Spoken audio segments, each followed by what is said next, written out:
اگر کوئی یہ جرت کر کے اللہ کے رسول صلی اللہ علیہ وسلم کی شریعت سمجھا دے وہ بے وقوف ہے، یہ فلاں ہے، یہ اختلافی بات کرتا ہے، اس کو عقل نہیں ہے، یہ پتہ نہیں کہاں سے آ گیا ہے، یہ ہمارا جو باپ ایسے کرتا تھا وہ بے وقوف تھا، ہمارا دادا ایسے کرتا تھا وہ پاگل تھا، یہ جو چھوڑا پورا میرا پور حلوے کے تھال کے اوپر ہم گھنٹہ لگا کے پڑے ہوتے ہیں اور گھر گھر کے اندر جو چوریاں بناتے ہیں، یہ سارے میرا پور والے بے وقوف ہیں۔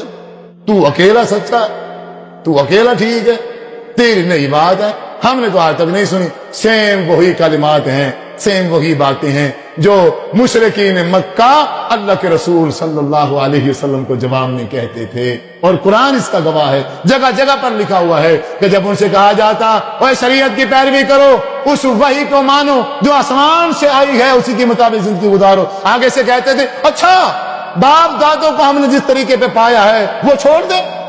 نہیں نہیں نہیں، یہ ہم سے نہیں ہو سکتا، ہم اپنے باپ دادوں کے طریقوں کو نہیں چھوڑ سکتے۔ وہ اللہ کے بندو، ہمارے جو باپ دادا تھے وہ شیخ الحدیث تھے، وہ کوئی عالم تھے، وہ بیچارے جٹ بندے تھے، ذمہ داری جانتے تھے، یہ کھیتی باڑی کا ماڑا موڑ وہ جانتے تھے، اس کا بھی مکمل ان کے علم نہ، کیونکہ وہ انجینئر نہیں تھے، وہ زراعت کے ماہر نہیں تھے، بس ایسے آپ سے سنی، اس سے سنی، اس سے سنی۔ وہ دوائیاں بھی اگر انہوں نے لینی ہوتی نا، وہ 10 بندوں سے پرچے پڑھوا کے پھر جا کے کہیں وہ بھی 2 نمبر لے کے آ جاتے۔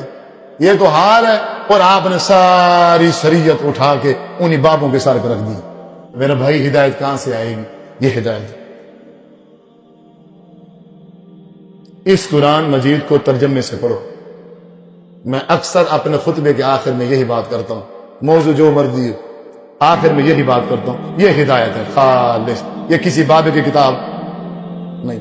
فضائل اعمال وہ بابے کی کتاب، وہ فضائل اعمال فیضان والوں کی ہو، وہ فضائل اعمال تبلیغی جماعت والوں کی ہو، وہ فضائل اعمال دیوبندیوں کی ہو، وہ جس کی مرضی فضائل اعمال ہو، وہ بابا جی کی ہے، وہ کسی بزرگ کی ہے، وہ کسی انسان کی ہے، یہ رحمان کی کتاب ہے۔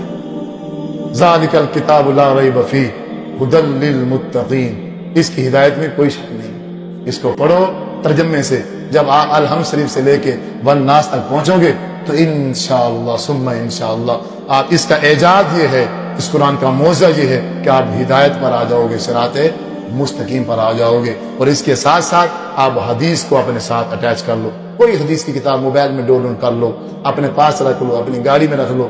آپ اس میں سے آپ کو نماز کا مسئلہ چاہیے نا، اس میں سے نماز کا باب نکال کے 4 5 7 8 10 حدیثیں پڑھ لو۔ آپ کو وضو کا مسئلہ چاہیے، مترجم ہے نا، اردو میں ہے سب کچھ، آپ وہ پڑھ لو۔ آپ کو کوئی مسئلہ، عقیقے کا مسئلہ ہے، شہادت کا مسئلہ ہے، کوئی بھی مسئلہ ہے آپ کو، آپ اس کو باب نکالو، وہی آپ 4 5 10 15 حدیثیں پڑھ لو۔ جب آپ 10 15 حدیثیں پڑھو گے آپ کو مسئلہ سمجھ آ جائے گا۔ میرے پاس آنے کی ضرورت ہی نہیں ہے۔ میرے پاس آؤ گے نا، اگر میں ہوں وہابی تو میں 100% کوشش کروں گا آپ کو اسی پٹی پہ چڑھانا۔ اگر میں بریلوی ہوں میں 100% کوشش کروں گا آئے ہو کو خالی اپنی پٹی پہ چڑھاؤ، دیوبندی بناؤ، شیعہ بناؤ، قادری بناؤ، سہروردی بناؤ، مرزائی بناؤ۔ اور مرزائیوں کے بعد جو جاتے ہیں مرزائی بن جاتے ہیں، وہ چھوڑتے ہیں ان کو، جتنا مرضی ان سے ہو سکتا ہے وہ کوشش کرتے ہیں، یہ آ گیا ہے اب اسے مرزائی بناؤ، اور چھوڑو ان مولویوں کو، کافی لمبے عرصے سے کیا ہو، ان مولویوں سے بائی کاٹ کر دو، بالکل بائی کاٹ دو، اور اپنا تعلق قرآن سے جوڑو، اپنا تعلق رسول اللہ صلی اللہ علیہ وسلم کے فرمان سے جوڑو، جو قرآن کہہ دے، جو حدیث کہہ دے، بس اسی کے مطابق زندگی گزارو۔ باقی قیامت والے دن ہم سے کوئی سوال نہیں کیا جائے گا کہ واقعہ کربلا میں حضرت حسین کو کس نے شہید کیا تھا یا نہیں کیا تھا، یہ ہمارا سوال ہی نہیں ہے۔ ہم سے یہی پوچھا جائے گا، ہاں بھائی من ربک ما دینک من نبیک، قرآن آیا تھا کیسے زندگی گزاری تھی، نبی آیا تھا اس کی پہچان کیسے حاصل کی تھی، اسلام میں نے بھیجا تھا اس کو کتنا سمجھا تھا اور کس طرح اس پر عمل، سوال یہی ہے۔ اس کے علاوہ وہ شہادت، کربلا، میلاد، یہ شب برات، یہ فلانا ڈھمکانا، یہ تو سوال ہی نہیں ہے۔ ان کاموں کے پیچھے پڑے ہوئے ہیں جو ہم سے پوچھا ہی نہیں جائے گا۔ بھائی جس نے شہید کیا وہ جانے اور اس کا رب، آپ نے ضروری میرے منہ سے گالیاں نکالنی ہے اس کے لیے۔ امام احمد بن حنبل سے جب پوچھا گیا آپ حسین کے قاتلوں کے بارے میں کیا کہیں گے، یزید کے بارے میں، آپ اس کو لعنت نہیں کرتے؟ انہوں نے جواب کیا دیا؟ انہوں نے کہا بھئی آپ یہ بتاؤ، آج تک اس احمد بن حنبل کے منہ سے تو نے کسی کے خلاف لعنت سنی ہے؟ کسی کے خلاف گالی سنی ہے؟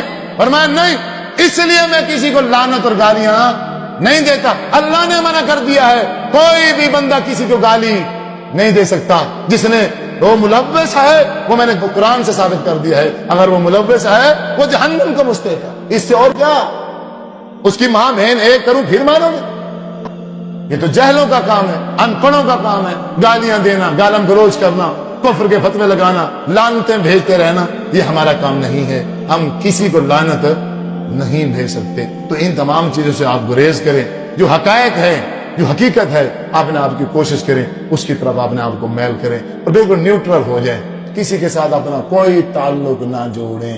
اسلام کے معاملے میں تو آپ صرف مسلمان بنیں، جہاں سے قرآن مل جائے، جہاں سے اللہ کے رسول صلی اللہ علیہ وسلم کا فرمان مل جائے، اس کو سینے سے لگا لیں۔ باقی من گڑت قصے کہانیاں، اس سے اپنے آپ کو بیزار رکھیں، بدعات اور رسومات سے اپنے آپ کو بچائیں اور اپنے بچوں کو بھی بچائیں، ورنہ یہ جہنم میں جانے کا ذریعہ بن جائے گا۔ جس کو ہم عبادت سمجھ رہے گے وہی جہنم میں جانے کا ذریعہ بن جائے گی۔ اللہ تعالیٰ سے دعا ہے اللہ رب العزت جو سنا اس کے مطابق عمل کرنے کی توفیق عطا فرمائے۔ وآخر دعوانا الحمدللہ۔